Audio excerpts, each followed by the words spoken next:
باشەیە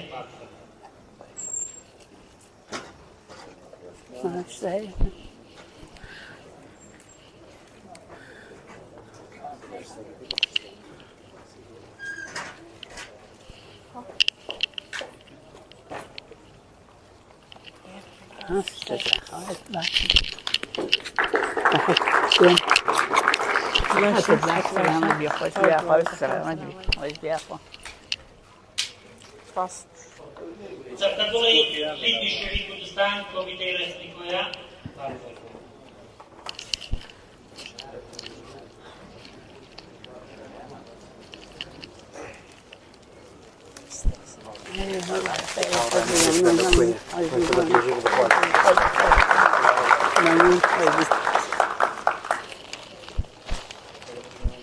چەپکەگوڵی بەڕێز دەستگای چاودێری دارایی لەلایەن بەڕێز کاکیارمەجید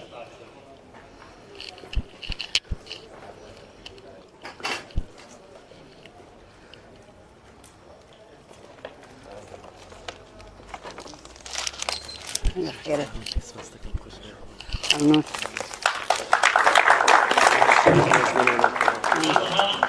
لهمان کاردار کاردیار دیاریشی بۆ خاتوو سیستەر بێن هێناوە ڕێزلێنانی بەڕێز یەکێتی ژنانی کوردستان دەقیقۆیە لەلایەن خاتوو چیمەن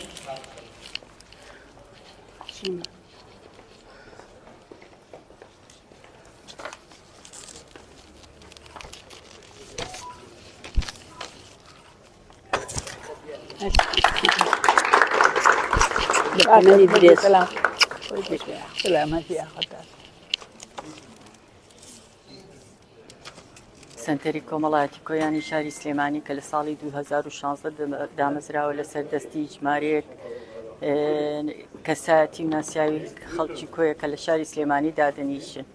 ئەو سنتەرە تەبان کە لە سەرەتای دروستبوونەوە تا ئێستا 4 جار کۆنگرێ کردووە لە دوای ئاخر کۆنگرە کە لە مانجی دەی ئەم 23 ئەنجاماندا من بووم بە سکرتێر. من ناوم خوما ڕەفیق مستەفایە، خەریجی دەرچووی کۆلێجی یاسان و ئێستا لە خانەنشینم.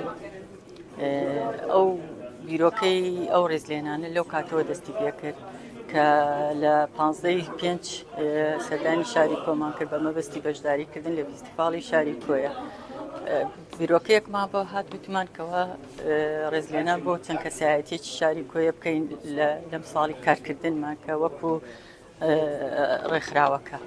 ئیترەوە بوو پاش بۆ دڵتوێژ و ڕاوێژکردن لەگە برادرانی دەستەی باڵا بە ڕێزیان بە باشیان زانی کە ڕێزلێنان بۆ سیستەر مەریەم بکرێت، چونکە بەڕاستی سیستەر مەریەم دایکی هەموو کۆیەکانە.